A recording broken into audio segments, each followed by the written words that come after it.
ॐ नमः सिद्धेभ्यः। ॐ नमः सिद्धेभ्यः। तत्त्वार्थसूत्रकर्तारम् ग्रद्दपीच्छोपलक्षितं वन्दे गणेन्द्रसञ्जात मुमा स्वामी मुनीश्वरं मुमा स्वामी मुनीश्वरं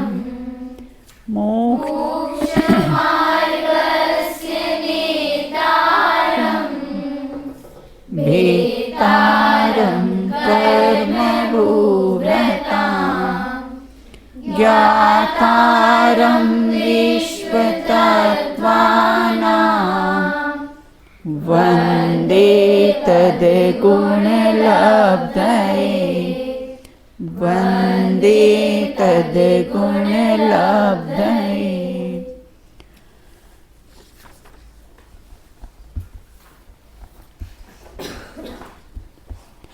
अपनी चर्चा यहाँ पर तत्वार्थ सूत्र ग्रंथ के माध्यम से द्वितीय अध्याय पर शरीर कितने प्रकार के होते हैं इस पर अपन ने चर्चा प्रारंभ की थी। तो शरीर कितने प्रकार के होते हैं, शरीर कितने प्रकार के होते हैं, तो सबको ही आना चाहिए। चलिए बताइए, गाथा बताइए। शरीर 5 प्रकार के होते हैं, औदारिक, वैक्रियक, आहारक, तेजस और कारमाण। ये तो मन से याद होना चाहिए ना, 5। तो 5 प्रकार के शरीर होते हैं, जिसमें औदारिक शरीर किसको कहते हैं? औदारिक शरीर किसको कहते हैं? हाँ, विधि बताइए।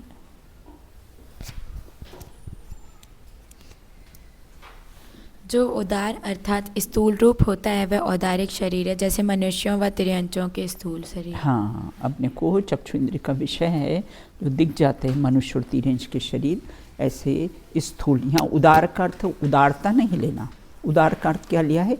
स्थूल रूप से दिखने वाला, उसको बोलते हैं कैसा है? औदारिक शरीर कहते हैं। अब कहते हैं वैक्रिक शरीर किसको कहते हैं? इसके सबसे कम परमाणु होते हैं। औदारिक शरीर के परमाणु सबसे कम होते हैं। वैक्रिक शरीर किसको कहते हैं? हाँ बताइए जैंसी।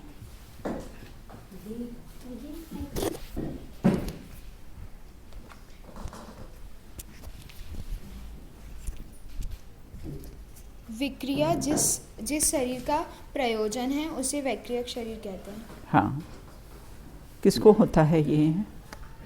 किसको होता है वैक्रियक शरीर? वैक्रियक शरीर देवों और नारकियों को। देव और नारकियों को कैसा है वैक्रियक शरीर? पढ़ते हैं, अभी अपन ने पढ़ा नहीं है ये, है ना, पढ़ते हैं इसको। ये वैक्रियक शरीर किसको? जैसे औदारिक शरीर है ना, ये आहार वर्गणा से बनता है ना। और कैसा होता है? स्थूल शरीर होता है, इसलिए कैसा है कि यह आहार वर्गणा से बनता है और सबसे कम परमाणु इसके रहते हैं। और वैक्रियक शरीर विक्रिया, जिस शरीर का प्रयोजन हो उसे वैक्रियक शरीर कहते हैं। अर्थात कैसे हैं? देव और नारियों का शरीर कैसा होता है? वैक्रियक शरीर होता है। वो छोटा, बड़ा, पृथक, अपृथक किसी भी रूप में कैसे हैं बना सकते हैं। पृथक मतलब, और उसमें क्यों बना सकते हैं कि अणिमा आदि है ना, 8 गुणों के कारण, अणिमा, लदिमा है ना, छोटा, बड़ा, तो 8 गुणों के कारण वह अपने शरीर को, उनको ये कैसी हैं रिद्धियाँ होती हैं, अणिमा आदि 8 गुणों से युक्त होते हैं। तो उनके कारण कैसा है, ये छोटा बड़ा, पृथक अपृथक अपना शरीर बना लेते हैं। छोटा भी बड़ा, चींटी समान छोटा बना ले, हाथी समान बड़ा बना ले, स्वयं के शरीर को ही कैसे हाथी बना ले, या अपने से पृथक भी एक हाथी बना ले, तो पृथक भी बना सकते हैं और अपृथक भी बना सकते हैं। ऐसे वैक्रियक शरीर का प्रयोजन विक्रियाँ धारण करना। अब कहते हैं, देखो छोटा बड़ा जानते हो, ये अपना एक वो होता है गार्डन ईल मछली होती है, वो अपने शरीर का आकार 1 फुट तक कैसा है लंबा कर सकती है। तो उसको भी कैसा है, उसके शरीर की बनावट ही ऐसी रहती है। उसी प्रकार से यहाँ ये कहते हैं मतलब अभिवा नामक जानवर पानी में ही रहता है ना, और वो कोई भी शेप बना सकता है। वैक्रिक शरीरधारी जो होते हैं वही अपना शरीर बना सकते हैं, छोटा बड़ा पृथक पृथक। लेकिन कुछ कुछ कैसे है तिरेंज गति के जीव होते हैं, वो भी अपना शरीर कैसा है बड़ा कैसा है बना लेते हैं। अब कहते हैं यहाँ पर आहारक शरीर किसे कहते हैं? सूक्ष्म पदार्थ के निर्णय के लिए, संयम की रक्षा के लिए 6वें गुणस्थानवर्ती मुनि के मस्तक से एक हाथ जो सफ़ेद रंग का पुतला निकलता है उसे क्या कहते हैं? आहारक शरीर कहते हैं। अब ये जा कहाँ सकते? जम्बूद्वीप के घात की खंड में पुष्करार्ध, तो इस प्रकार से यह जा सकता है, 2.5 द्वीप तक जा सकता है। इसको अगर गमन करना हो, आहारक रिद्धिधारी जो मुनिराज होते हैं उनको अगर गमन करना हो तो कहाँ तक जा सकते? बोले 2.5 द्वीप तक कैसे जा सकते हैं। और वहाँ तत्वों के निर्णय होने पर अथवा तो कुछ शंका होने पर या फिर कल्याणक देखने के लिए, हाँ, इस समय कैसे है ये मुनिराज जाते हैं और उनके मस्तक से एक हाथ जो सफ़ेद रंग का पुतला निकलता है उसे आहारक शरीर कहते हैं। देखो ये जो सौधर्म इंद्र वगैरह भी पंच कल्याणक वगैरह में आते हैं ना, तो इनका मूल शरीर नहीं आता है ना, उत्तर शरीर, मतलब ये जो शरीर से दूसरा शरीर बना लेते हैं ना, तो ऐसे उत्तर शरीर आता है। मूल शरीर तो कैसा है उनका वहाँ पर स्वर्गों में ही रहता है। उसी प्रकार से इनका भी कैसा है, मूल शरीर तो रहे लेकिन आत्मा के प्रदेश कैसे हैं ऐसे फैल जाते हैं, और फैल जाने पर कैसे हैं वो सफ़ेद रंग का कैसा है पुतला निकलता है, उसे आहारक शरीर कहते हैं। और अंतर मुहूर्त तक कितनी देर तक बाहर रह सकते हैं आत्मा के प्रदेश? अंतर मुहूर्त। अगर इससे ज़्यादा रहे तो जीव कैसे मरण को प्राप्त हो जाता है, या अंतर मुहूर्त के अंदर ही कैसे हैं वापस उस आत्मा के प्रदेश अपने मूल शरीर में आ जाते हैं। तो अंतर मुहूर्त किसे कहते हैं? हाँ, कम। और याद रखना आप लोग, अंतर मुहूर्त किसे करते हैं? 48 मिनट से एक समय कम, उसको बोलते हैं भिन्न मुहूर्त। और उससे भी एक समय कम उसको बोलते हैं अंतर मुहूर्त। याद रखना अंतर मुहूर्त किसको कहते हैं। 2 समय कम भी कह सकते हैं, लेकिन आगम में इस प्रकार की परिभाषा आई है कि कैसा है 48 मिनट से एक समय कम उसको बोलते हैं भिन्न मुहूर्त, और उससे भी एक समय कम हो उसको बोलते कैसा है अंतर मुहूर्त कहते हैं। तो और अंतर मुहूर्त में ही कैसा ये शरीर बदलते रहते हैं। इनके शरीर जो जाते हैं ना वहाँ पर जाते हैं, समोषण इत्यादि में जाते, तो अंतर मुहूर्त में फिर उनके शरीर कैसे हैं बदलते रहते हैं, क्योंकि आत्मा के प्रदेश अंतर मुहूर्त से तो बाहर रहते नहीं हैं ज़्यादा, है ना। बोलिए आराध्या। वो तेजस, अशुभ तेजस है, क्रोधादिक के कारण जो निकलता ना, ये आहारक शरीर है।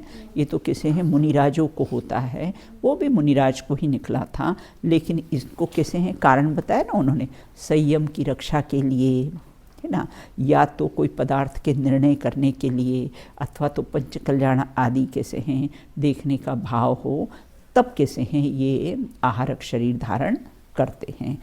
मस्तक से एक हाथ प्रमाण सफ़ेद स्वच्छ पुतला निकलता है और उसके आत्मा के प्रदेश फैल जाते हैं। जैसे हमने हाथ में इलास्टिक लिया ना, तो एक हाथ में इलास्टिक पकड़ा और फिर इस हाथ से खींचा, तो क्या होता है वो उसके जो परमाणु है ना उसके कैसे हैं फैल जाते हैं, है ना। लेकिन घटते बढ़ते नहीं, परमाणु उतने ही रहते हैं, उसी प्रकार से आत्मा के प्रदेश कैसे हैं, फैल जाते हैं, लेकिन रहते कैसे हैं, असंख्यात प्रदेश ही रहते हैं। अब कहते हैं तेजस शरीर। तेजस शरीर जो दीप्ति एवं कांति के कारण जो तेजस शरीर बनता है ना, वो कैसे तेज से युक्त होता है। जैसे होता है ना, किसी के शरीर पर कैसा होता है, अच्छा तेज होता है, और किसी के शरीर में इतना तेज नहीं होता है, चेहरे पे इतना तेज नहीं होता है, और किसी को कैसा है, बहुत तेज रहता है ना। तो वो तेजस शरीर के किसी के परमाणु कम रहते हैं, किसी के कैसे हैं ज़्यादा रहते हैं, किसी के चेहरे पे बहुत अच्छी कांति रहती है, और किसी का ऐसा रूखा रूखा फेस रहता है, रूखी रूखी स्किन रहती है। तो तेजस शरीर के परमाणु जिसमें कम हो तो वो कम रहता है, और जो मतलब बराबर हो तो वो उसमें शरीर में अच्छी कांति उत्पन्न करता है। ये चेहरे पे जो ग्लो दिखता है ना, वो कैसा है, ये तेजस शरीर का कार्य है। तो दीप्ति व कांति के कारण है ना तेजस शरीर होता है, या विद्युत शरीर को तेजस शरीर कहते हैं। विद्युत मतलब बिजली, दीप्ति का अर्थ कांति, चमक, शाइनिंग है ना। तो तेजस शरीर कहते हैं, या विद्युत को भी तेजस शरीर कहते हैं। देखो तेजस शरीर भी कितने प्रकार का होता है, तेजस शरीर भी 2 प्रकार का होता है। बिल्कुल एक शंख के समान तेजस शरीर भी 2 प्रकार के होते हैं, निशरण रूप और अनिशरण रूप।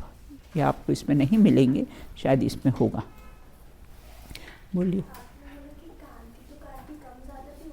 हाँ, नहीं होती है ना। जवानी में अच्छी होती है, वृद्धावस्था में हो जाती है ना, और किसी की जवानी में ही पहले अच्छा शरीर था और बाद में कैसा है, कम हो जाता है ना। विद्युत मतलब यहाँ पर तो विद्युत का वैसे अर्थ, सामान्य अर्थ तो बिजली होता है, बिल्कुल है ना, बिजली होता है। बिजली भी कैसी चमक वाली होती है ना, इसलिए यहाँ पर विद्युत प्रकाश ना, इसलिए यहाँ पर विद्युत शरीर को भी कैसा है, तेजस शरीर कहते हैं। अब कहते हैं कि वो तेजस शरीर भी 2 प्रकार का होता है, हाँ, निशरण रूप और अनिशरण रूप है ना। 2 प्रकार का कैसा होता है, औदारिक, वैक्रियक और आहारक। इन 3 शरीरों के अंदर जो कांति, दीप्ति, कांति प्रकट करते हैं, वह अनिशरण सभी संसारी जीवों में कैसा है, ये होता है बिल्कुल। और निशरण के भी फिर कैसे 2 भेद हैं। एक शुभ, चार्ट बना लेना, इसमें चार्ट है, सूत्र नंबर 36।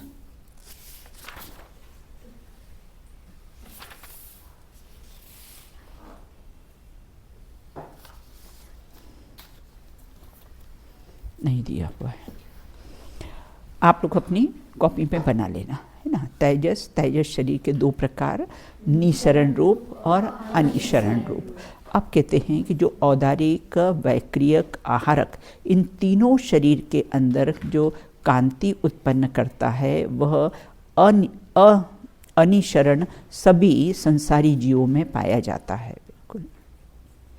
अब निशरण के भी हमने 2 भेद कर दिए, शुभ और अशुभ है।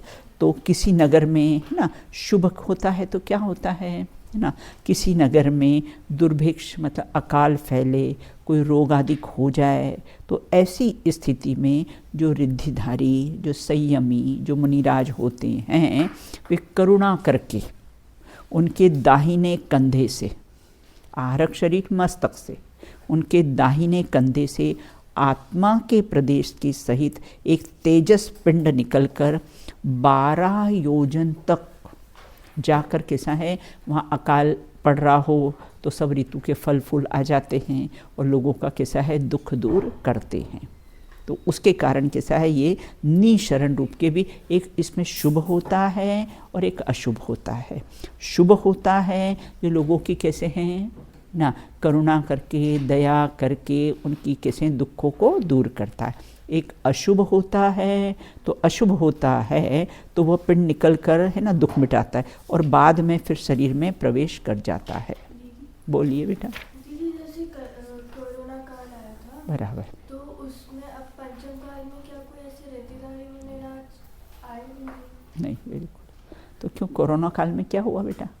मेरा अच्छा, तुम्हारा मतलब कि ये कोरोना फैलाया था, है ना, तुमको ऐसा लगा कि कोई मतलब जो अशुभ तेजस है ना, तो उसके कारण कैसा है यहाँ पर इतना कोरोना फैल गया था, ये नहीं, वो कारण नहीं है ना। वो मुनिराज, ये तो चाइना की चाल थी। ये जो थे ना, अभी और एक नया वायरस आया है, लेकिन उसका भी खंडन कर दिया पेपर में है ना, कि और कुछ, मैंने कहा सब चाइना से ही वायरस निकलते हैं सब, ये बिल्कुल है ना। बोलो। आपने बोला तेजस के भेद निशरण अनिशरण, इसमें पुतले निकलते, पर पुतले तो आहारक में निकलते हैं ना। कौन से? नहीं, इसमें भी होते, तेजस शरीर का भी होता है। अपने देखो दीपायन मुनि का हुआ था ना, वो अशुभ तेजस, दीपायन मुनि का है ना, ये आहारक रिद्धिधारी मुनिराज को भाव वो मस्तक से निकलता है, और वो संयम के लिए होता है, तत्वों की कैसी कोई शंका हो तो उसका समाधान हो जाता है। इसमें भी अशुभ होता है। किसमें? नहीं, उसमें अशुभ नहीं, वो शुभ ही होता है नियम से, है ना। और ये जो होता है ना, तेजस शरीर के दो भेद कर दिए है ना, है ना, निशरण रूप और अनिशरण रूप। जो अनिशरण होता है वह तो कैसा है, 3 शरीर में, औदारिक वैक्रिक 3 शरीरों में होता है। अब किसे निशरण के फिर उन्होंने 2 भेद कर दी, पहले 2 भेद करो आप, है ना, चार्ट में, फिर निशरण के फिर 2 भेद करो, शुभ और अशुभ होता है। तो जो शुभ होता है वो तो मुनिराज करुणा करके, कहीं अकाल फैला हो, किसी को कोई तकलीफ हो, रोगादिक वहाँ पर कोई फैले हो, है ना, तो प्रसिद्धि का प्रश्न था कि रोगादिक फैले हो, जब यहाँ इतना रोग फैला कोरोना का, तो फिर क्यों नहीं आए, और यहाँ उनका वो दुख दूर क्यों नहीं किया, है ना। तो वो तो कैसे हैं, मुनिराज आते हैं और करुणा करें। अभी पंचम काल में बेटा ऐसा कुछ होता ही नहीं है, बिल्कुल। कितना भी कुछ होगा ना, वो तो चतुर्थ काल में था, तो सीता जी का अग्निकुंड जलकुंड बन गया, है ना। अभी पंचम काल में ऐसे कोई भी मुनिराज रिद्धिधारी या ऐसे नहीं हैं जो दुख को दूर कर सकें, बिल्कुल।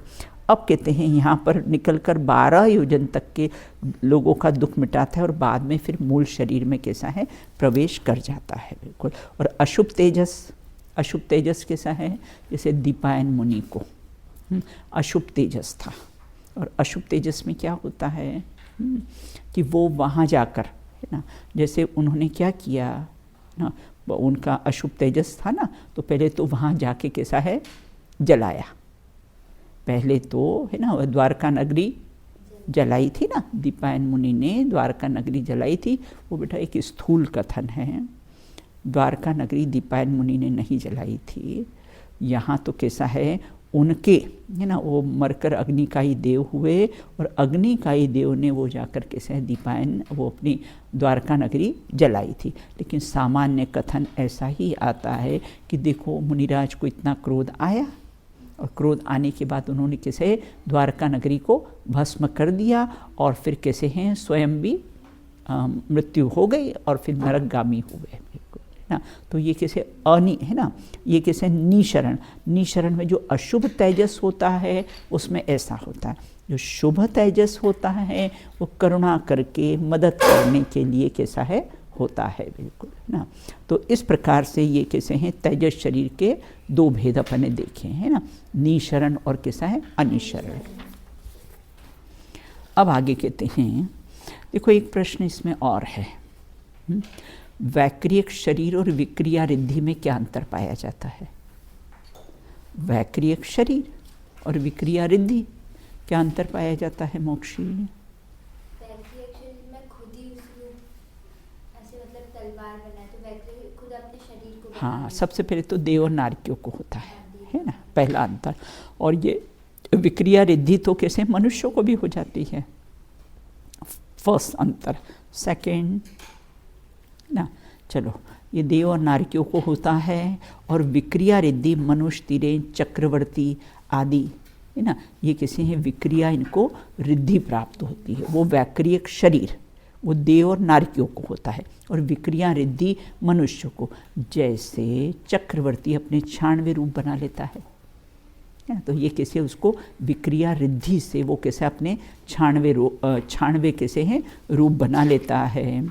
और विक्रिया रिद्धि शुभ भावों का फल है, लेकिन वैक्रिक शरीर में शुभ और अशुभ दोनों भावों का फल होता है। बिल्कुल नहीं नहीं, बाद में बेटा प्राप्त होती है ना, कोई जन्म से विक्रिया रिद्धि नहीं होती। अपने यहाँ तो देखो वो है ना विष्णु कुमार मुनिराज को है ना विक्रिया रिद्धि, हाँ वो विक्रिया रिद्धि थी ना। हाँ, वैक्रियक जो शरीर होता है वो देव और नारियों को कैसा है जन्म से होता है, और विक्रिया रिद्धि तो कैसे है बाद में प्राप्त होती है। बिल्कुल, तो उसके कारण उन्होंने कैसे बावनिया का वेश बना लिया था ना। तो बावनिया का वेश बना, छोटा बड़ा ऐसे रूप बना सकते हैं, तो वो विक्रिया रिद्धि है। और वैक्रियक शरीर, वैक्रिक शरीर कैसा है, देव और नारकी दोनों को पाया जाता है, जन्म से ही पाया जाता है ना। विक्रिया रिद्धि देखो मनुष्य को है ना, तिरेंज को भी कोई कोई को होती है, और चक्रवर्ती को जो 96 रूप बना लेता है ना, तो उस चक्रवर्ती को भी कैसे विक्रिया रिद्धि प्राप्त होती है। और विक्रिया रिद्धि शुभ भावों का फल है, और वैक्रिक शरीर में शुभ अशुभ दोनों भाव होते हैं। नारकी हो, मिथ्या दृष्टि हो तो कैसे हो, अशुभ भाव भी हो सकते हैं। और कैसा है, नरक में ही कोई सम्यक दृष्टि हो नारकी जीव तो वो शुभ भाव भी हो सकते हैं। बोलो बेटा। जो रावण था उसे विक्रिया रिद्धि उसको भी प्राप्त थी बेटा, वो भी कैसा है त्रिखंडी था ना, उसको भी है ना, वो भी अपने कितने रूप बना सकता था है ना, भिक्षुक का बेस बनाया था ना उसने। हाँ, तो वो क्या चक्रवर्ती था? चक्रवर्ती नहीं था है ना, मतलब मनुष्यों में चक्रवर्ती को और भी अन्य जीवों को कैसी है ये रिद्धियाँ प्राप्त होती। अब अपने विष्णु कुमार मुनिराज चक्रवर्ती नहीं थे, लेकिन फिर उनको भी कैसे हैं विक्रिया रिद्धि प्राप्त थी, तो उसके कारण उन्होंने रूप बना लिए हैं। उनको तो मालूम ही नहीं था, विष्णु कुमार मुनिराज को तो मालूम ही नहीं था कि मुझे ये रिद्धि प्राप्त हुई। उन्होंने तो ऐसा हाथ किया तो अरे लंबा हो गया है ना, 2 हाथ में पूरा नाप लिया, बोला तीसरा पैर कहाँ रखूं है ना। तो इस प्रकार से क्योंकि जो भावलिंगी संत होते हैं, मुनिराज होते हैं, वो रिद्धियाँ प्राप्त भी हो तो उसका प्रयोग नहीं करते हैं। वो तो एकमात्र अपनी चैतन्य रिद्धि को साधने में ही लगे रहते हैं, वो रिद्धि का प्रयोग करते नहीं हैं। वो तो कुछ एक प्रसंग ऐसा बन गया, इसके कारण कैसा है उनको कैसा है ये रक्षा, अपने संग की रक्षा करने के लिए वो रिद्धि उनको प्राप्त हुई थी। हाँ बोलो बेटा। हनुमान जी को भी ठीक है विक्रिया रिद्धि अच्छा, जो ये तुमने रामायण में देखी उड़ उड़ के जाते हैं और ये करते हैं ना, ऐसा उनका तो नहीं आता है। लेकिन हनुमान जी तद्भव मोक्षगामी थे ना, वो उसी भाव से मोक्ष जाने वाले हैं। ब्रजवृषभ नाराज उनका सहनन शरीर होता है, जो जिस भाव से मोक्ष जाते हैं ना, उनका शरीर ब्रजवृषभ नाराज सहनन शरीर होता है ना। बाकी ऐसा रिद्धि के बारे में तो उनका पढ़ने में बहुत ज़्यादा आया नहीं है हनुमान जी के। भाई इतना था कि ब्रजवृषभ नाराज सहनन शरीर था उनका, तो ऊपर से विमान में से वो गिर गए थे तो शिला के टुकड़े टुकड़े हो गए, लेकिन उनको कुछ नहीं हुआ। जो ब्रजवृषभ नाराज सहनन शरीर के धारी होते ना, उनका शरीर बिल्कुल वज्र के समान मजबूत होता है। बोलो बेटा।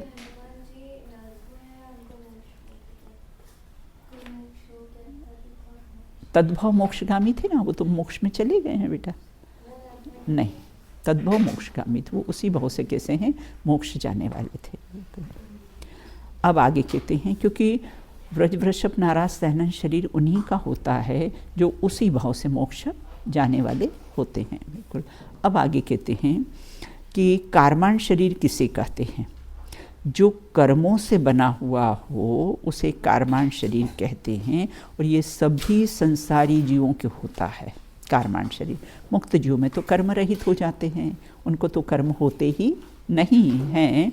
तो अब अपने को लाभ क्या हुआ, सबसे अधिक परमाणु कार्माण शरीर के रहते हैं और सबसे कम परमाणु औदारिक शरीर के रहते हैं। बिल्कुल। तो अब इसको जानने से अपने को कैसा है, क्या लाभ हुआ कि जितने भी 5 प्रकार के शरीर हैं ये सब पुद्गल हैं, जड़ हैं, है ना, कोई प्रशंसनीय नहीं है, छोटा हो बड़ा हो कैसा भी बना ले, रिद्धिधारी हो रिद्धिधारी नहीं हो, तो ये तो सब शरीर की रचना है, पुद्गल की रचना है।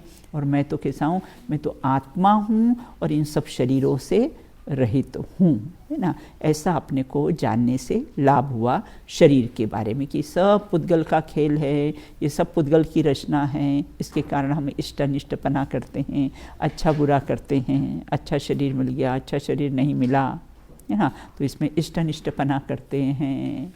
जब भी कभी विकल्प आ जाए ना, अरे हम तो काले हैं, हम तो गोरे हैं, गोरा नहीं काला नहीं भगवान आत्मा, है ना, इसका विचार कर लेना ना। एक बार हम वहाँ गए थे, कहाँ गए थे, औरंगाबाद।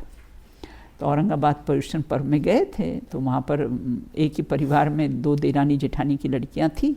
एक अच्छी जरा रूप अच्छा तो रूपवान थे, एक का कलर कम था।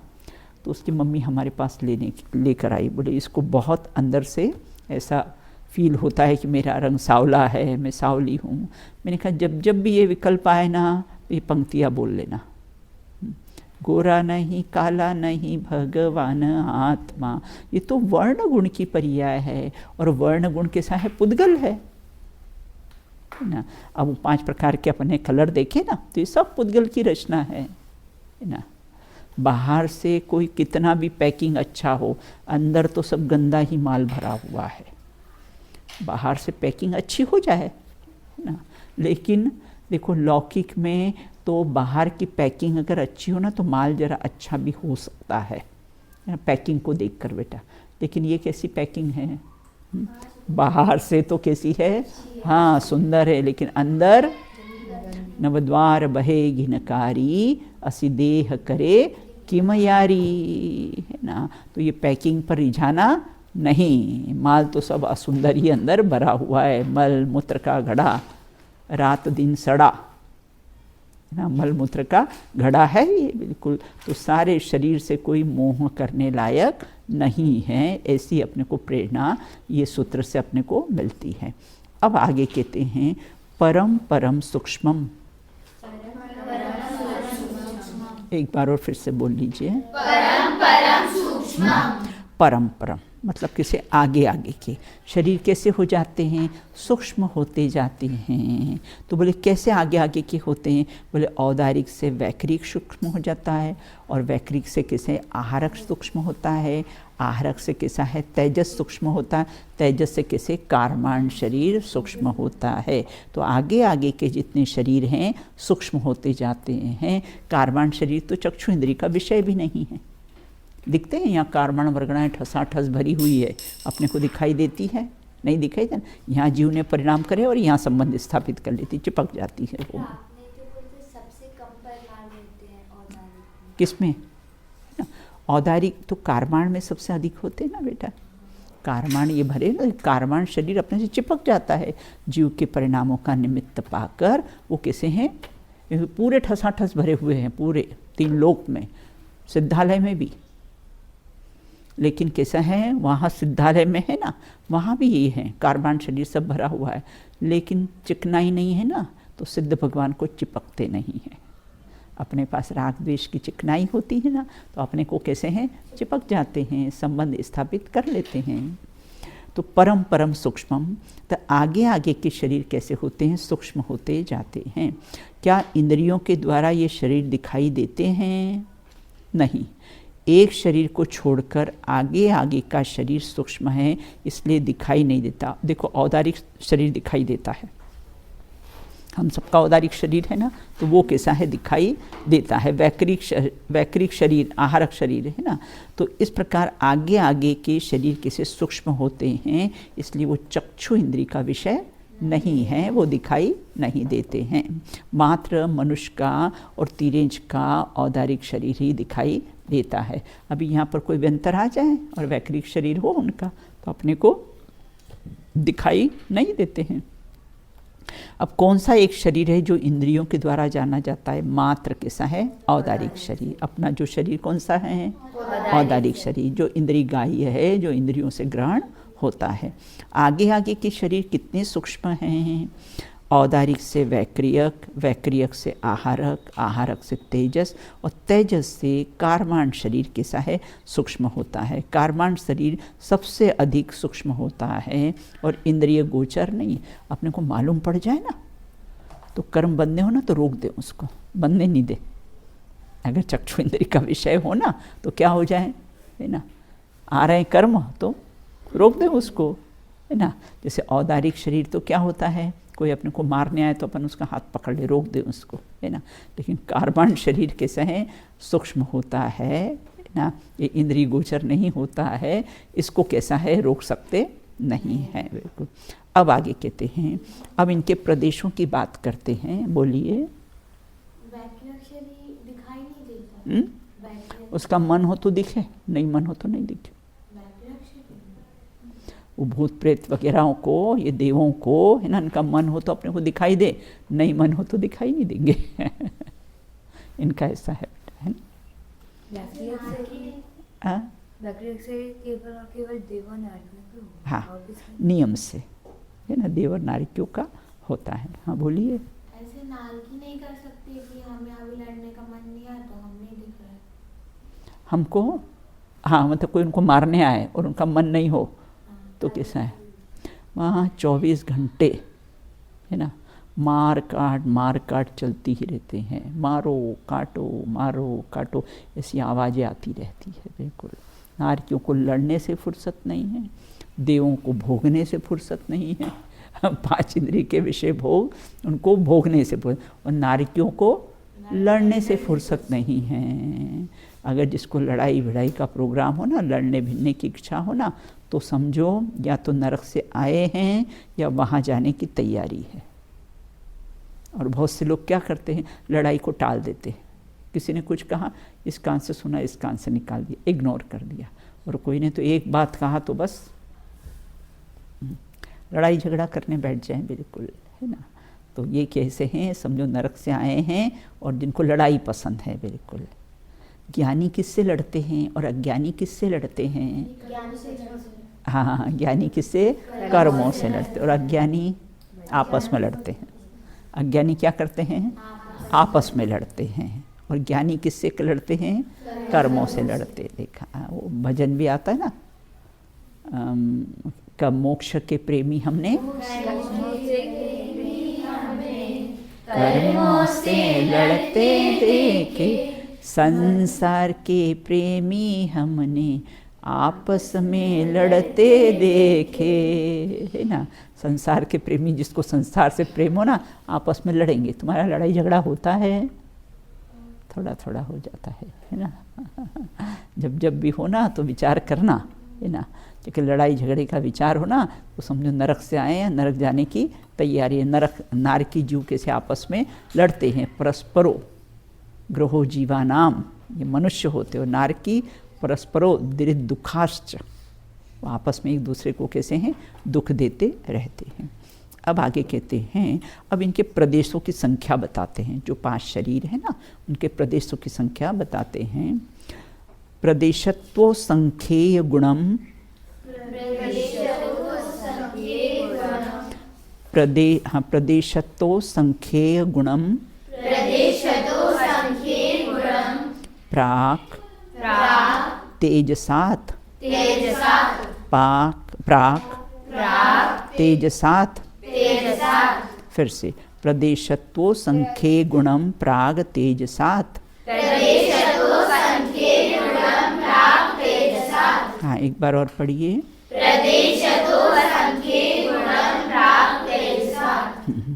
अब यहाँ ये कहते हैं, चलो पढ़ लो एक जन। हाँ पढ़ो बेटा, हाँ पढ़ बेटा याशिका। प्रदेशतो संख्ये गुणम प्राक तेजसा। हाँ चलो पढ़ो दृष्टि। प्रदेशतो संख्ये गुणम प्राक तेजसा। अब यहाँ ये कहते हैं कि प्रदेश की अपेक्षा से, प्रदेशत्व अर्थात प्रदेश की अपेक्षा से, देखो यहाँ पर उसका संधि विच्छेद करेंगे तो क्या हो जाएगा, असंख्यात, है ना। प्रदेशत्व तो वो क्या हो जाएगा, असंख्यात हो जाएगा। तो असंख्यात गुणम, प्राक, प्राक मतलब पहले, और किसका, बोले तेज सात, मतलब तेजस शरीर का, अर्थात तेजस शरीर के जो पूर्ववर्ती 3 शरीर है। तेजस शरीर के पहले कौन से 3 शरीर हैं, और आहार, है ना। तो तेजस शरीर के, है ना, प्राक मतलब पहले, तो किसके, बोले तेज सात, तेजस शरीर के पहले, है ना। जो 3 शरीर में आगे आगे का शरीर प्रदेशों की संख्या कैसी होती, असंख्यात गुणित प्रदेश वाले होते हैं, आगे आगे के, है ना। तो आगे आगे के और पहले पहले कैसे, जैसे औदारिक से वैक्रियक, वैक्रियक से आहार, है ना। तो इनके शरीर कैसे असंख्यात गुणे कैसे हैं, ज़्यादा होते हैं। किसके, तेजस शरीर के पहले वाले 3 शरीर।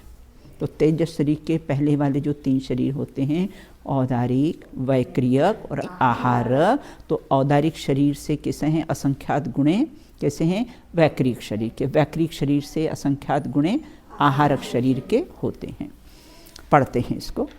तेजस से पूर्ववर्ती 3 शरीरों के आगे आगे के शरीर प्रदेशों।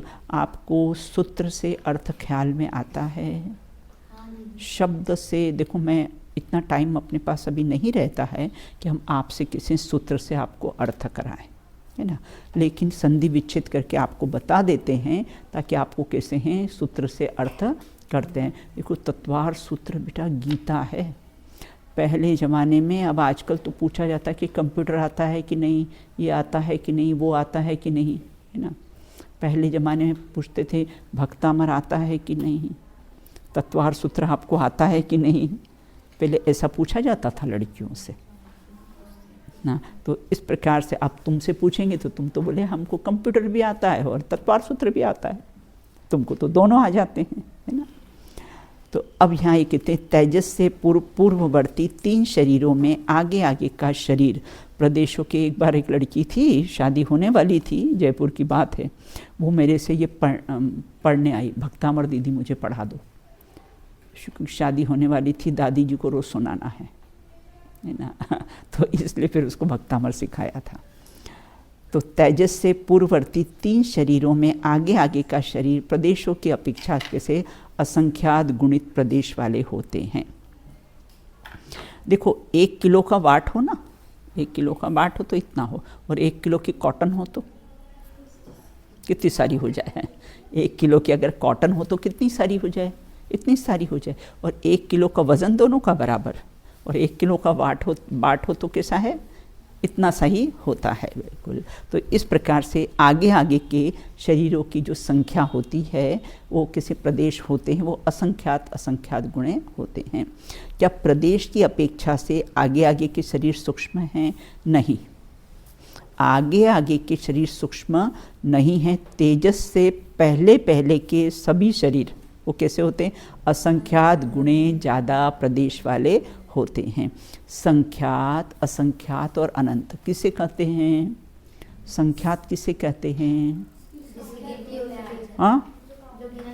हाँ, जिसको कैसा है, गिना जा सकता है। वो कौन से ज्ञान का विषय है?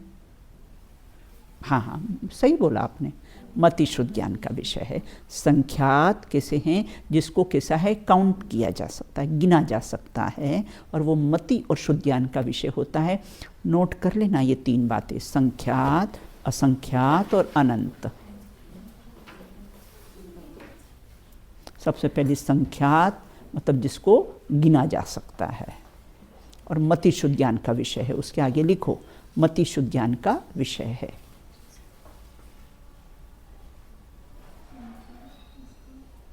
आप नहीं लिखना तुमको?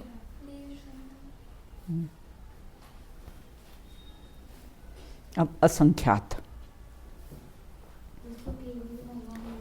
बेटा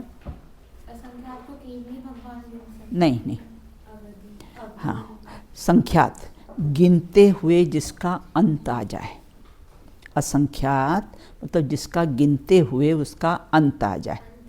हाँ, अंत आ जाए, और जिसका अंत नहीं है ना, गिनते जाएं है ना, मतलब गिनती में अब आ जाए, बिल्कुल है ना। देखो संख्यात का तो विषय क्या है, जिसको गिना जा सकता है, बिल्कुल।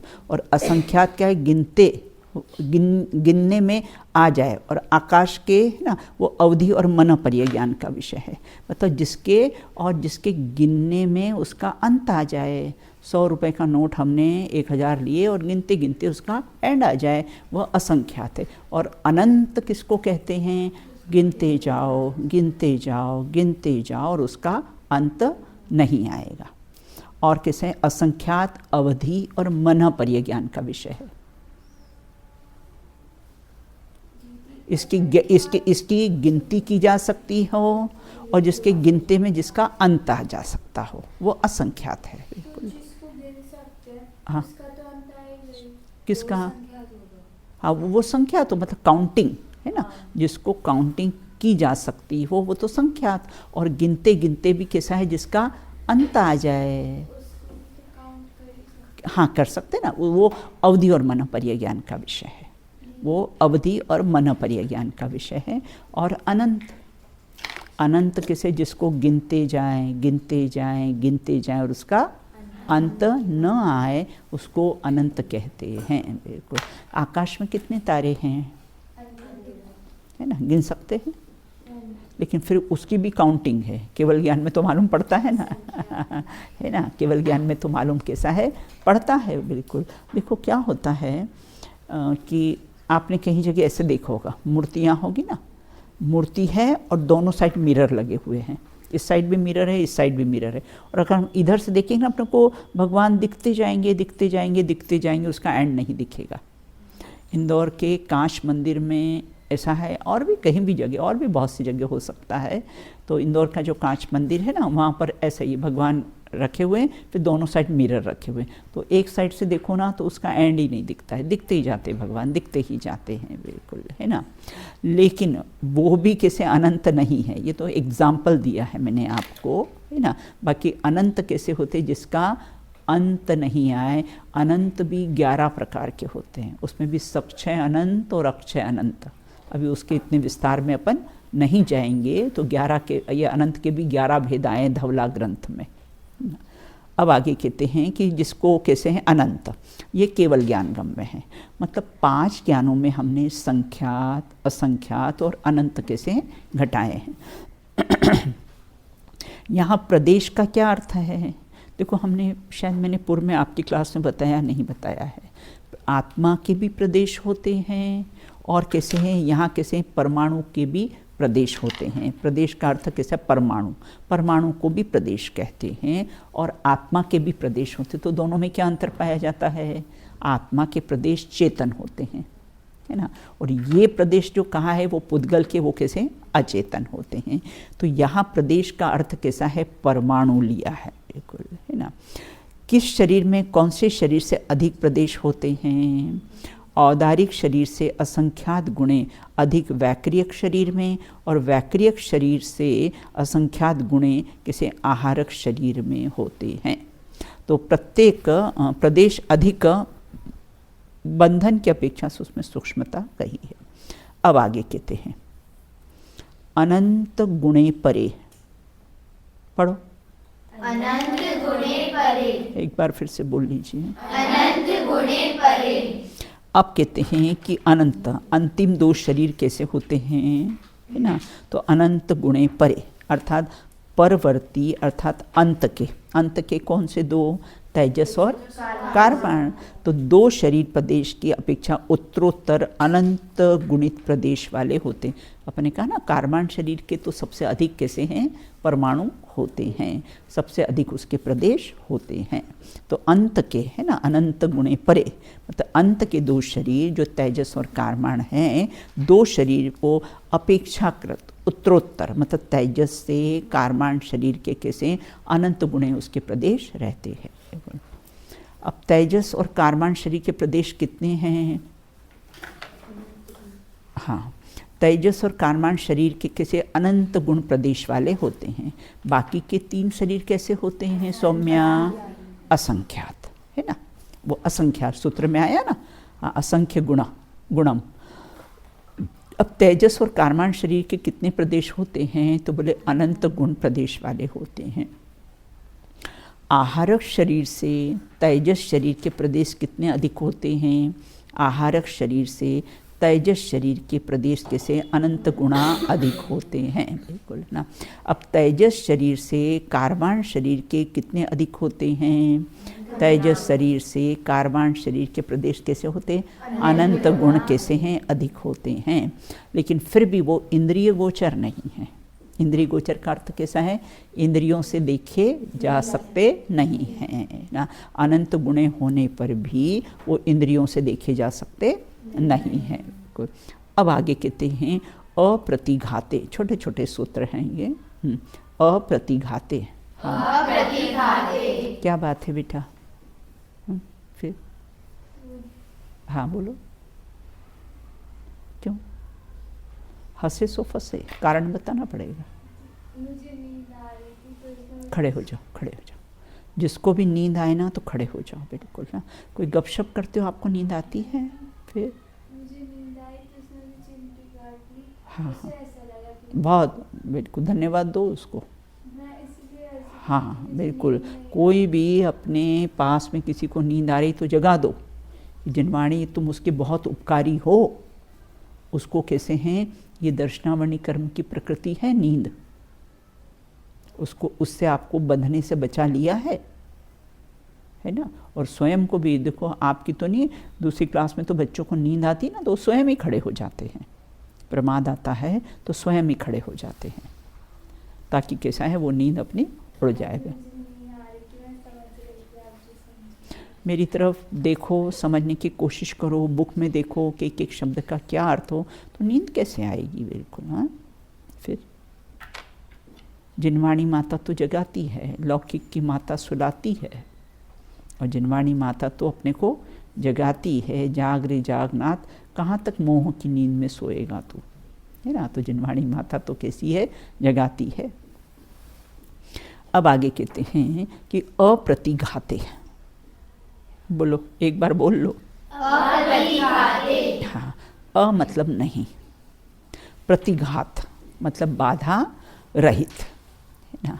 तो अब क्या विशेषता है तेजस और कार्बन शरीर की? क्या विशेषताएं हैं ना?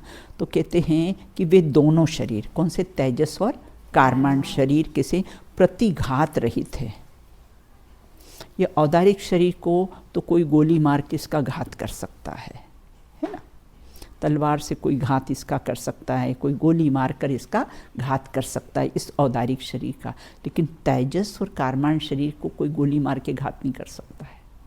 वो कैसे होते? अप्रतिघाते, है ना। उनका कोई घात नहीं कर सकता है। तो वे दोनों तेजस और कार्बन शरीर कैसे? प्रतिघात रहित भी हैं। तेजस और कार्बन शरीर की क्या विशेषता है? तेजस और कार्बन शरीर कैसे हैं? प्रतिघात से रहित हैं। बिल्कुल, जैसे कोई बुलेट प्रूफ पहना हो ना तो क्या होता है? उसका कोई घात नहीं कर सकता है ना।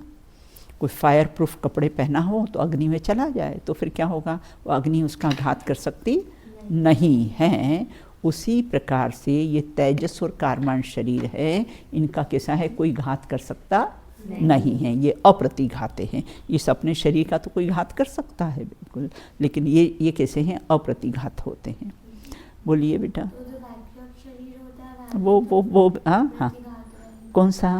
वैक्रियक शरीर, जैसे नारियों का कितना ही घात कर लेते हैं, किंतु फिर भी लेकिन फिर भी बेटा, फिर भी उनका तलवार से घात करते हैं, वो तो उनका पारे की भांति शरीर होता है और फिर जुड़ जाता है। बाकी जब घात करते तो कष्ट तो होता है उनको, कष्ट तो होता है ना। नारियों को कष्ट तो होता है, घात करते उस समय कष्ट होता है, चिल्लाते हैं फिर बिल्कुल ना। लेकिन तेजस कार्बन शरीर कैसा है? उसका कोई घात कर सकता नहीं। बोलिए बेटा। तो दीदी जब तेजस और कार्बन शरीर का कोई घात करते हैं तब उसे कष्ट नहीं होता। जैसे आपने बोला कि वैक्रियक शरीर का हाँ बिल्कुल, कष्ट होता है। हाँ हाँ, तो तेजस और कार्बन शरीर को जब घात करता है तो उन्हें कष्ट नहीं, कष्ट होता ही नहीं, उसका घात कोई कर सकता ही नहीं है ना। हाँ, कर सकता ही नहीं है। अप्रतिघाते लिखा है ना सूत्र में कि घात कर सकते नहीं हैं। तो तेजस और कार्बन शरीर कैसे हैं? प्रतिघात से रहित होते हैं। प्रतिघात किसे कहते हैं? एक मूर्तिक पदार्थ दूसरे मूर्तिक पदार्थ के द्वारा व्याघात, व्याघात मतलब घात, घात होता है, उसको प्रतिघात कहते हैं, है ना। एक मूर्तिक पदार्थ से दूसरे मूर्तिक पदार्थ, है ना। जैसे रिवॉल्वर है, AK-47 है रिवॉल्वर, वो मूर्तिक, और ये शरीर जो दिख रहा है ये मूर्तिक है। तो एक मूर्तिक शरीर से, है ना, मतलब एक मूर्तिक पदार्थ से दूसरे मूर्तिक पदार्थ का घात होता है, उसको बोलते हैं प्रतिघात, है ना, मतलब घात किया उसका, प्रतिघात। और तेजस और कार्बन शरीर कैसे हैं? अप्रतिघात है, उनका कोई घात कर सकता नहीं है। तो तेजस और कार्बन शरीर कैसे हैं? व्याघात रहित होते हैं। जैसे अग्नि सूक्ष्म होने से लोहे में प्रवेश कर जाती है ना, तभी तो लोहा गर्म हो जाता है। अग्नि लोहे में प्रवेश कर जाती है ना, लाल लाल दिखता है ना, तो वो कैसा है? वो उसमें प्रवेश कर जाए। उसी प्रकार तेजस और कार्बन शरीर भी वज्र पटल को पार कर लेता है ना। वज्र पटल को कैसे? जैसे हवा कहीं भी प्रवेश कर जाती है ना, आप दरवाजे पूरे लगा दो फिर भी हवा कैसी है? प्रवेश कर जाती है भाई, नीचे से आ जाती है, ऊपर से आ जाती है, वो प्रवेश कर जाती है ना।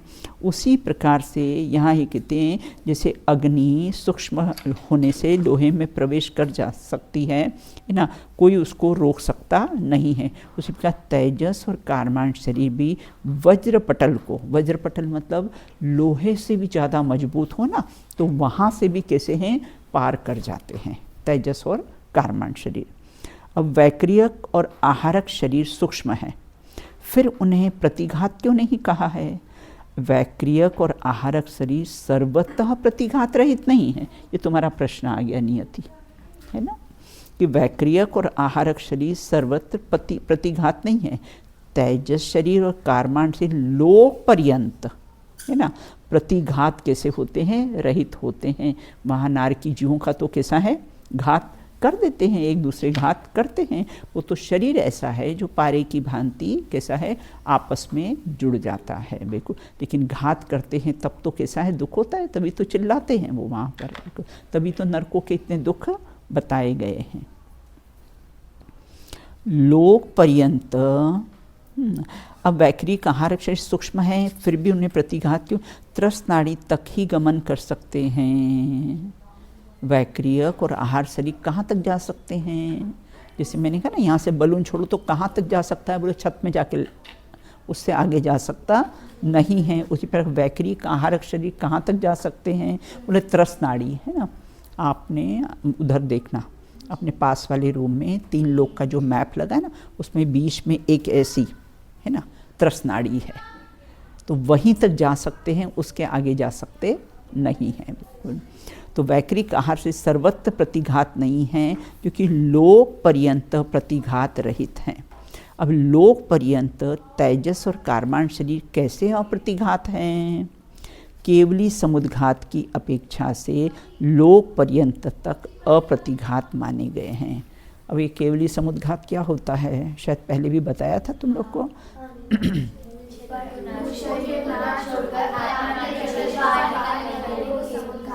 हाँ, पूरे लोक पूर्ण, है ना। केवली समुद्घात में क्या होते हैं? आत्मा के प्रदेश पूरे फैल जाते। जैसे हमने यहाँ पर धुआं किया ना, तो पूरे रूम में कैसा होगा? धुआं फैल जाएगा। उसी प्रकार से जब केवली समुद्घात होते तो 3 लोक में उनके आत्मा के प्रदेश फैल जाते, 4 समय फैलने के और 4 समय उनके समेटने के। पहले दंड के समान, फिर कपाट, फिर प्रतर और फिर लोक पूर्ण, पूरे फैल जाते हैं केवली समुद्घात में।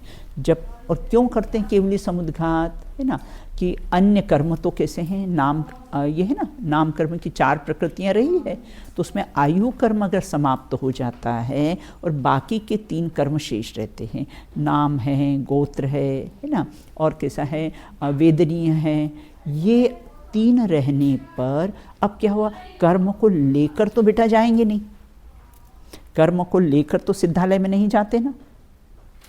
और अब आयु कर्म समाप्त होने वाला है, और आयु कर्म तो उसको बराबर करने के लिए, है ना, केवली भगवान 13वें गुणस्थानवर्ती केवली समुद्घात करते हैं। उस समय उनके आत्मा के प्रदेश कैसे हैं? पहले डंडे के समान फैलते हैं ना, फिर कैसे हैं? जैसे दरवाज़ा खोलते ना, कपाट के समान, है ना। फिर कैसे हैं? पेटी के समान, एक पेटी ऐसे खोलते हैं, प्रतर बोलते हैं उसको। दंड, कपाट, प्रतर और लोक पुराण, पूरे उसमें फैल जाते हैं आत्मा के प्रति। पहले इस शेप में फैलते हैं, फिर पूरे लोक पुराण। 4 समय उनको फैलने के रहते हैं और 4 समय वापस उनके समेटने के रहते हैं। और जिस क्रम में वो फैलते हैं ना, उसी क्रम से पहले लोक पुराण में समेटेंगे, है ना, फिर उसके बाद फिर प्रतर, फिर कपाट, फिर दंड के समान सिमटेंगे और फिर मूल शरीर में आ जाएंगे। और फिर कैसे है उसके बाद सिद्धालय ना, इसलिए कैसा है केवली समुद्घात करते हैं। तो केवली समुद्घात की अपेक्षा से लोक पर्यंत तक कैसे होते हैं, अप्रतिघात माने गए हैं। जब आत्मा के प्रदेश फैलते हैं ना केवली के, तो वो कैसे अप्रतिघात होते हैं, उनका घात होता नहीं है, बिल्कुल। तो इस प्रकार से चर्चा की है। एक सूत्र और छोटा सा है, ले लेते हैं। अब कहते अनादि संबंधे च, है ना, हाँ बिल्कुल। तो कहते हैं अनादि संबंधे च, अर्थात किसा है, अनादि, अनादि से है किसका संबंध है, किसके साथ, आत्मा के साथ। च मतलब और, बोले किसका है, बोले तेजस और कारमान का अनादि से संबंध है। जब से अपन हैं तब से ये 2 शरीर तो साथ में संसारी जीवों के रहते ही रहते हैं। इसलिए क्या क्या कह दिया है कि कोई ऐसा नहीं कि पहले शरीर था, पहले आत्मा था और फिर क्या ऊपर से ये ढांचा बना दिया, या पहले पूरा शरीर बना दिया फिर इंजेक्शन से पुश करके उसमें आत्मा डाल दिया। ऐसा नहीं है, अनादि से संबंध है। कौन पहले और कौन बाद में ये बात नहीं है। पहले मुर्गी की पहले अंडा, पहले पिता के पहले पुत्र, अनादि से है ना। उसी प्रकार से ये तेजस और कारमान शरीर का संबंध कब से है, अनादि से इसका संबंध है। तो अनादि संबंधे च, है ना। अब कहते वे दोनों शरीर आत्मा के साथ कब से है, बोले अनादि, अनादि मतलब जिसकी आदि नहीं, जिसकी शुरुआत नहीं। अनादि किसको कहते हैं, अ मतलब नहीं, आदि मतलब शुरुआत, जिसकी आदि नहीं, जिसकी शुरुआत नहीं है, उसको बोलते अनादि से। तो ये संसारी जीवों को अनादि से ही ये 2 संबंध, 2 शरीर का संबंध तो पाया जाता है, तेजस और कारमान। वे दोनों शरीर का अनादि से, कौन सा शरीर आत्मा के साथ अनादि से संबंध वाला है, बोले तेजस और कारमान शरीर। क्या तेजस कारमान शरीर सादी संबंध भी है? आपने अनादि तो कह दिया है, लेकिन कोई सादी संबंध भी, शुरुआत भी है उसकी कहीं से। तो यहाँ ये कहते हैं कि 14वें गुणस्थान के बाद, 14वां गुणस्थान है ना अयोग केवली, 14वां गुणस्थान का नाम क्या है, अयोग केवली। और कितना समय उसका, अ, ई, ओ, री और ला, ये 5 को हस्व शब्द कहते हैं। इतना ही समय किसे 14वें गुणस्थान में रहता है, फिर सारे कर्म से रहित होकर सिद्धालय में पहुंच जाते हैं। फिर नहीं आवना, फिर संसार में आते नहीं। एक बार मक्खन का घी बन गया तो फिर वापस से कैसा है, वो मक्खन बनता नहीं है। एक बार सिद्धालय में जाके विराजमान हो गए, फिर कैसे, फिर संसार में आते नहीं। तो जाने के पहले सोच लेना, फिर आने को नहीं मिलेगा। 1 वे है वहाँ पर, जा सकते हो, आ नहीं सकते हो। 1 वे है वो, 1 वे ट्रैफिक कि जा सकते हैं और आ सकते नहीं हैं। तो यहाँ ये कहते हैं कि क्या तेजस कारमान शरीर का संबंध के साथ सादी है, तो बोले हाँ, 14वें गुणस्थान के बाद दोनों का संबंध छूट जाता है। सिद्धालय में तेजस अशरीरी दशा हो जाती है ना, वहाँ कोई शरीर रहते ही नहीं है, अशरीरी दशा हो जाती है। अब तेजस कारमान शरीर संबंध वाले हैं, परंतु कर्म बंधन और निर्जरा की अपेक्षा से सादी संबंध भी कहते हैं। अनादि का है, फिर भी छूट जाता है सिद्धालय जाने पर, बिल्कुल। और ज्ञान स्वभाव है ना, वह तो कैसे है, ज्ञान शरीरी त्रिविध कर्म मल वर्जित सिद्ध महंता। ज्ञान शरीरी, सिद्धों का कौन सा शरीर है, ज्ञान शरीरी है। तो वह ज्ञान शरीरी कैसे सिद्धालय में भी रहता है और इनका संबंध तो कैसा है, छूट जाता है। जैसे वृक्ष और बीज का संबंध अनादि से है, पहले बीज की पहले वृक्ष, पहले बीज की पहले वृक्ष, है ना, बीज से वृक्ष, वृक्ष से बीज, बीज से वृक्ष, वृक्ष से बीज ना? तो इस प्रकार से उनका संबंध कैसा है, अनादि से ही है। पहले बीज की पहले वृक्ष, बोले पहले की बात नहीं, अनादि से संबंध है। लेकिन बीज ही नष्ट होकर वृक्ष बनता है ना, बीज ही वृक्ष होकर कैसा है, वृक्ष बनता है। इसलिए शादी भी है और कैसे नए नए कर्म बनते हैं, उनकी निर्जरा होती रहती है, इसलिए उनको कैसा है, शादी भी कहा है और कैसा है, अनादि भी कहा है। बिल्कुल। अब शादी और अनादि का क्या अर्थ है, जिसकी आदि नहीं हो वो तो क्या हुआ, अनादि है, और जिसकी आदि है, शुरुआत है, उसको कहते हैं शादी कहते हैं। क्या, हाँ, शादी, शादी और अनादि। शादी मतलब जिसकी शुरुआत हो बेटा, जैसे हमने मिथ्यात्व का अभाव करके सम्यक्त्व प्राप्त किया, उसकी शुरुआत हो गई, वो शादी है ना।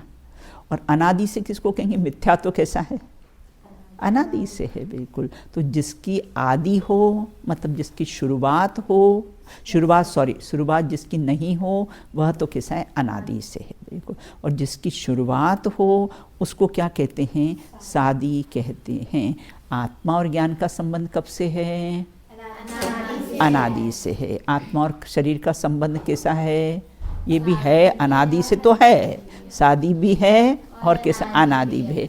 तो नियति शादी किस अपेक्षा से है और अनादि किस अपेक्षा से है, ये अनादि तो इस अपेक्षा से कि तेजस और कारमान शरीर है, ये हमारे विग्रह गति में भी रहते हैं, बराबर, बिल्कुल, आत्मा के साथ सदैव भी रहते हैं। हाँ, तो ये अनादि से हाँ, संबंध है। बराबर। किंतु हम नए नए कर्म में भी बांधते जाते हैं, तो इसीलिए वह कुछ ना कुछ तो नया आ रहा है ना, तो ये हमारा सारी संबंध। हाँ भाई, जैसे वृक्ष बीज को नष्ट होकर ही वृक्ष उत्पन्न होता है ना, तो इस प्रकार से अपन ने कैसी है चर्चा की है।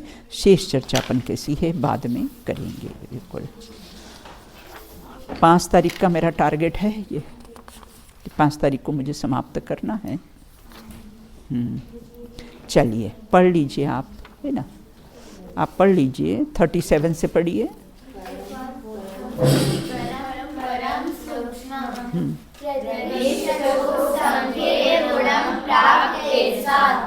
अनंत गुणे परे अप्रतिघाते अनादि संबंधे च। अब कैसे हैं, 53 हैं ये, बस बेटा, है ना। चलिए शेष चर्चा अपन कैसी है बाद में करेंगे।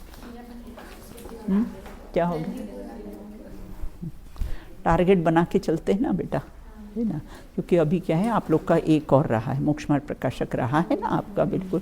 तो हाँ, उसमें टाइम लगेगा, 2 अध्याय हैं, और फिर कैसे सर्दी फिर ज़्यादा पड़ने लग जाती है ना। तो इसके कारण कैसे अपन दिसंबर में ही सारे कोर्स समाप्त कर देते, जनवरी और फेब में बहुत सर्दी पड़ती है, इससे फिर सारे कोर्स समाप्त कर देते हैं। चलिए बैठ जाइए, हाँ बोलो बेटा।